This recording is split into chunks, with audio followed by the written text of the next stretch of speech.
Watson's looking spectacular here. Let me just say this. That kid's put together, man. He's ready to go. He is fantastic. And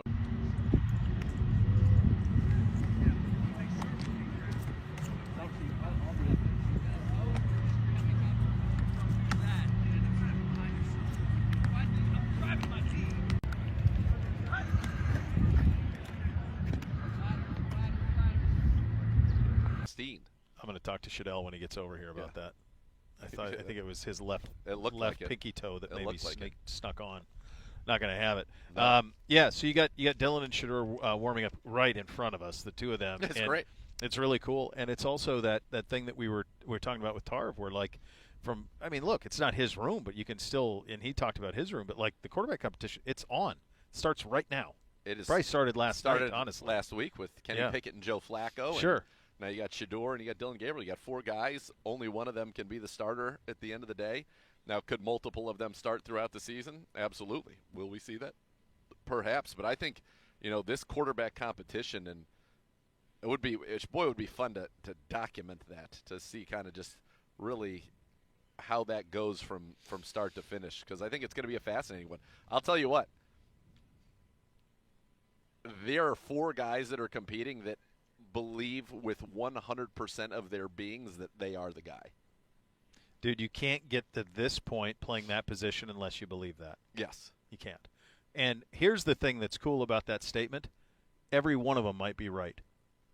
Because there is no obligation to play anybody. No. There is no requirement to play anybody. No. There is nothing that is given. This will be an entirely earned competition. Kevin Stefanski, hey, we got to make this work. We drafted him number 1. We got to make this work. We acquired nothing.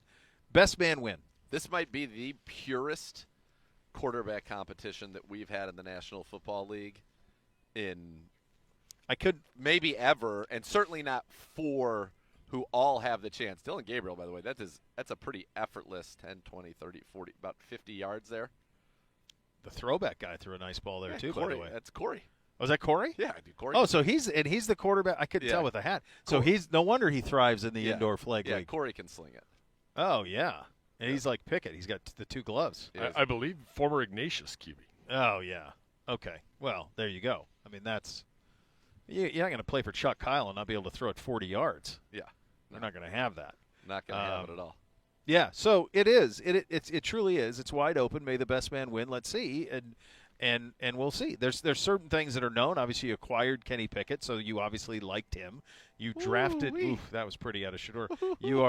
You drafted Gabriel ahead of Shadeur, so obviously that's part of it too. You know what Flacco is, but there is no obligation. Play the best man, and that's a pretty freeing thing. I know we had it in the Osweiler, Kaiser. Was that Osweiler, Kaiser, Kessler? But the stakes were so different. I mean, it was such a different roster.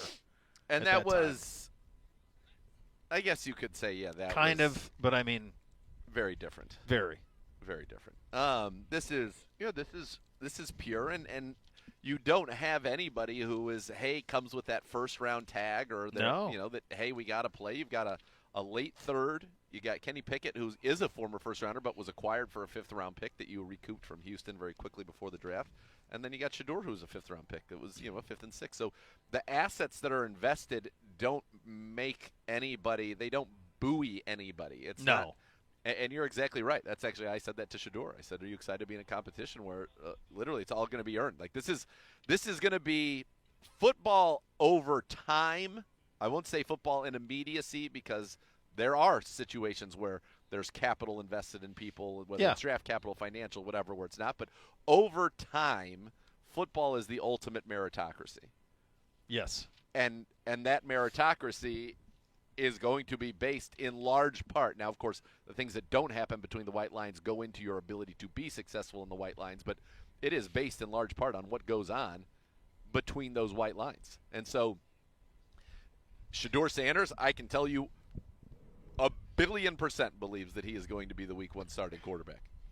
Dylan Gabriel believes that he is going to be the Week 1 starting quarterback. Kenny Pickett believes he's going to be the Week 1 starting quarterback, and Joe Flacco's a Super Bowl champion. Yep. Flacco fever. So it is going to be such an interesting situation, and I didn't get into it because I know they had just met together, but in future interviews, I'm very curious to ask Dylan and Shadeur, what's it like to go through this with a competitor that is in your draft class, that you guys are learning all these things together, going through the installs together, and you obviously when you come to the NFL, the first thing you have to be is a great teammate. Yeah. So you're going to work on these things together, but at the end of the day, it's competition. It's going to come down to who performs the best. And it's going to be – I think this is going to be a fascinating thing that we're seeing here. I don't think that when you think about two rookie quarterbacks, I don't think two guys drafted in the 3rd and 5th round from Muirfield Village every time. Like whether it was like a coaster or something, just simple, something simple. A milkshake, perhaps? Perhaps. Well, those they give to you. All right, so you got for a Shadeur nominal fee. If you're media, you get them. Oh, yeah, right. Yeah, sure. Here, have a taste. Nobody gets hurt. We're doing some. What did you get? Buckeye when you played? Is that what you did? Was that peanut butter banana? Or did you do peanut butter chocolate? I had banana. There was definitely banana in mine. Banana, peanut butter. probably and peanut butter banana. Maybe, I don't know. But it was delightful. It was. Yeah. I will say the this. Consistency is. It's a full day though. Thick. I always thought that they did it. I thought it would come up a straw though. It wasn't so. No, thick. it would get up a straw, but then it sat heavy.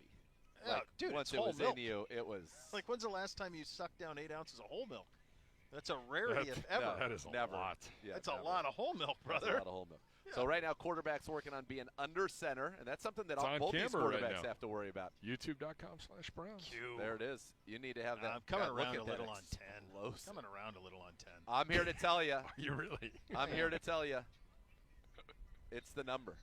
Well, and I saw. It's the number. I know you talked to him, and then I saw. I don't know if I read it or where that, and I was unaware of this. So we have a rule against rookies getting single digits, apparently, unless you're quarterback. Is that how he ended up in 10? So that's in his media availability today. He said he lost out to MJ for number one. Well, I mean, that makes all the sense in the world, but like 5 was available, so he was drafted ahead of Dylan. But obviously they felt that, and then they said that there was some team rule that if you're a rookie, you can't wear a single digit, apparently, unless you're a quarterback. Okay. Well, that makes sense, given how it played out. But 10 is safe to buy. At least that was, as of today, those were his words to me. I said, can I tell people 10 safe to buy? He said, absolutely, I love it. I'm 10. It looks good. Yeah. I mean, it looks good. I think everything would look good on that frame. Yes. Here's what I loved about – so when the NCAA video game first – and this is about as good as you're going to get from a Browns fan if you're watching on the stream, because you have Shadeur and Dylan taking snaps, and you have Sampson and Judkins on the other end, handoffs. So, I mean, this is – so they're working right now. Everything you'd want. A little play action and then a little flare out from the back. Check it down, out there. Nice throw, and then get upfield. Quinchon on the NCAA video game was the NCAA video game equivalent of Bo Jackson when it first dropped. So you could spin move with him, and you just would hit it. He found out about it, but you would spin move with him, and he would just spin out of anything. And then they fixed it. It was almost like kind of a glitch in the game, but he was like the greatest player ever on it. He just hit the B button. He would just zing, zing, zing. It feels appropriate. Yeah. He was a stud. I mean, he just runs. That's why when we did the draft comps with him, like I just coming back to like Kareem Hunt in his prime. Like he runs like Kareem. There's a violence to the run like Kareem. There's a pounding of it. He's special. Kevin's working with him now with some words. Yeah.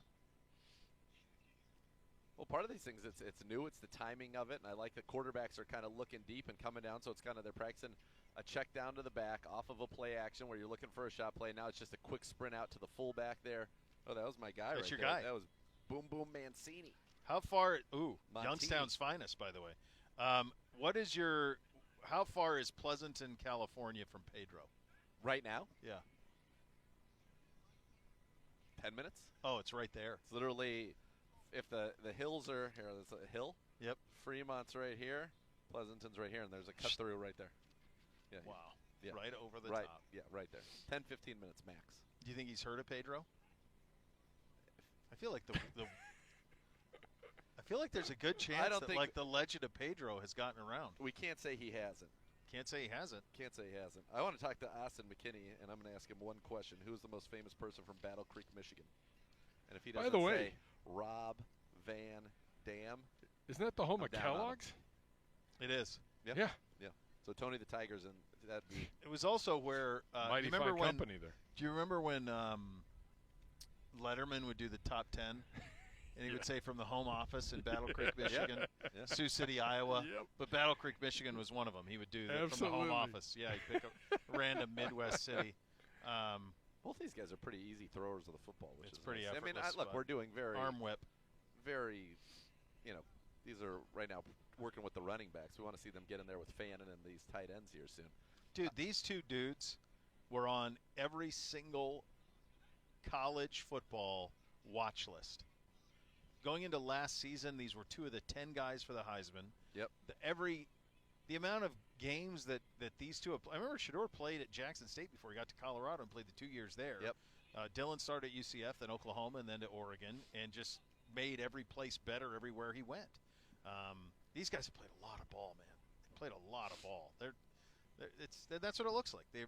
This goes back to something you and I talked about in the offseason, that these guys have never come in more ready to go. You think about Bo Nix last year. Yeah. You think about how these guys, Jaden Daniels comes right in and plays at like an MVP level. Like, they have played so much football at such a high level, and the version of offense they're playing is not that dissimilar from the offense they're playing here. So the concepts, there's a lot of similarities. You're right. The biggest thing is under center. They just haven't had to be under center much. That'll be their biggest adjustment. Well, it's under center. It's taking that snap, but then it's also the footwork when you are coming back from center and the rhythm and the timing, because everything is, very timing based here in these offenses, and that's why it all has to be in sync. When that back foot hits, you got to be ready to have the ball come out if your first read is open, and you have to get familiar with, as you see, Shadeur under center, dropping back, little pass pro, and then a leak out, option route, right on the money to Judkins.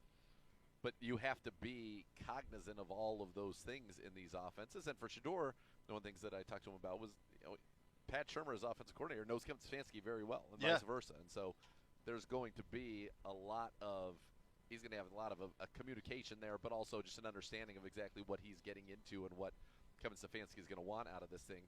There's Gabriel now. They both just are very tight spirals. Just a flick. Yeah, it's on air. These are no running backs. We're not pushing the ball down the field, so it should look good. But so far, it does look good. But back to your point is, Dylan Gabriel started 63 games, more than anybody in FBS history. These guys have played a lot of football. They've played a lot of meaning football. In the case of Gabriel, you could make the case that maybe he's played more, meaningful football over the last couple of years than anybody in college football. Is that fair? Nix would be the other. Might be able to say he's played more meaningful football than anyone in the history of college football. It'd be on a short list. Why you have two swings here. That's why you have in Pickett a third youthful bite at the apple, because we've got to get this position right.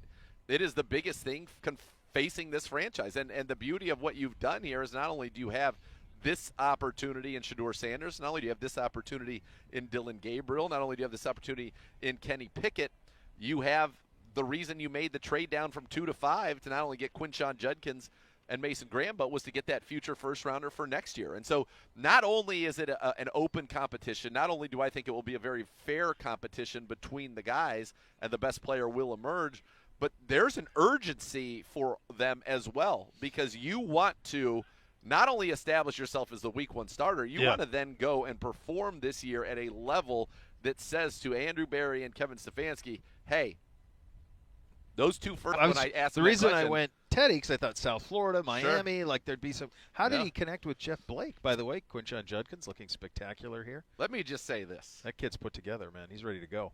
He is fantastic, and we're gonna have an interview that I did with him that'll air sometime in the coming days, weeks, months here on Cleveland Browns Daily. Perhaps multiple times, because it's so good. He is. He's fantastic. My takeaway from him was that he reminded me, and this is what I said to him, and he said I was not the first person to make this observation. I said, you remind me of Nick Chubb in everything that you say, but you're actually, like, talking a lot. Yeah. Like, the core essence of your message is so on brand Nick Chubb, but you're a gregarious, loquacious man. And he's great. Very excited to see him out here. Excited to see he and Sampson to see what that looks like. We got Shadeur warming up. Dylan Gabriel. Shadeur and Jeff Blake, you were saying. Oh yeah. So I don't know how they got together. We didn't talk about that, but I asked him. He said, "Oh yeah, he taught me to throw the deep ball," and he said, "Yeah, you can see some of that." I said, I couldn't believe it, because that was something that I just observed. Now I remember that. Yeah. And then, sure enough, in the notes from Dane, that was when he decided that he was going to be a quarterback. The first person he worked with was Jeff Blake.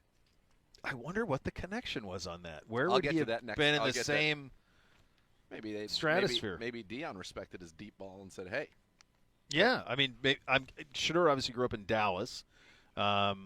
Yeah, Jeff must have said that. That's incredible. That's small world stuff. But yeah, this is. You see Dylan running over there now, and the two of those guys, and it's on. When we were talking with Tarvin, this is fun, dude. This is really fun, dude. This is real football. And the thing when you're talking to Tarvin, you talk about not only the guys you drafted, all these guys who are in here, but in terms of the guys you drafted, like so many of them are from A-plus top flight, big programs. Enormous stages, played in incredibly monumental games. I mean, Dylan Gabriel and Shadeur Sanders if there are 12 faces of college football over the last 2 years, they're two of them. They're two of them. Yep. They're two everybody of them. We drafted. That gentleman right there was one of the faces of the playoff, Quinshon Judkins. So Mason Graham and everything he did with Michigan 2 years ago. So yeah, these guys have won a lot. They've been on monster stages. I don't think there's anything that'll be too big for them or anything like that. So and then honestly, it's got to feel a little bit like college with the amount of people are out here. It is wild, but you're talking about the Big Ten Offensive Player of the Year in Dylan Gabriel. You're talking about the Big 12 Offensive Player of the Year in Shadeur Sanders.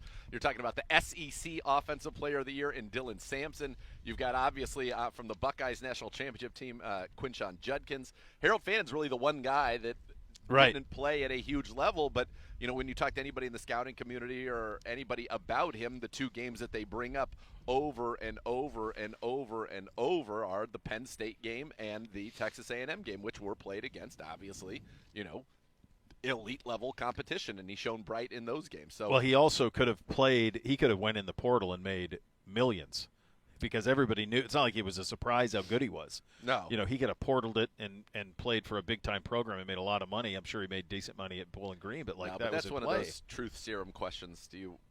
Because of the way it worked out, the 67th pick in the draft, do you wish you had done it differently? Do you wish you had portaled and been the tight end for Ohio State? Do you wish you'd been the tight end? Notre Dame, Penn State. Sure. Yeah, who knows? I mean, all of those things were possible.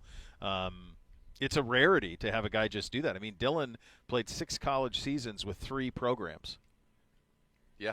I mean, and he had a season of 30 touchdowns and 6 or fewer interceptions with all 3. Yeah. Right. Think about that. Yeah, the accuracy is really off the charts. Well, just watching both these guys throw, the ball both very quick releases, and ball comes off their hands nicely. Yeah, they're warming up right in front of us. Shadeur and Dylan both are just starting to get loose a little bit. We've got, I mean, I've never seen anything like it. 50-some people out here, 6 linebackers for rookie minicamp. You're gonna throw it around. I think a tone's being set. I think tone's being set by the staff, by the organization, and compete at every position, and certainly quarterback is going to be at the top of that pecking order. I have an expectation that this year you are going to see a difference in the way that this organization prepares for the season. I think you're going to see more demanding, more competitive, more physical practices to get this team ready for the season. And I think it's going to start today, and I think that's why you're seeing all these people out here. I got to tell you right now, I already got a soft spot for number 30. They were White Sulphur Springs, West Virginia. It was 15. Show something. There is opportunity on this roster. Yeah, you have Caden Davis, who spent some time with us last year, number 89. Gage Lavardian is an undrafted free agent. Jaseem Reed, undrafted free agent as well. I like the look at Jaseem Reed. He's got a nice little bit of length to him, some size. 83, 6'1". Yeah, he does. There's some guys that are not as tall. We have 5'8", 5'8", 5'9". 3 of them are shorter players, and then you've got a lot of guys that are, tryout players at the wide receiver position. So it is. Yeah, but I think I know, and Tarv told us that story about how Coach told the story of Adam Thielen at Vikings camp, was an undrafted rookie who popped. Same thing, man. This is it's opportunity. Yep. You're here. You're on an NFL practice field, and with NFL coaches watching you, with eyes in the sky watching everything you do. Everything you do is an opportunity. All of it. All of it. And I think for Dylan Gabriel and for Shadeur Sanders, it's an opportunity.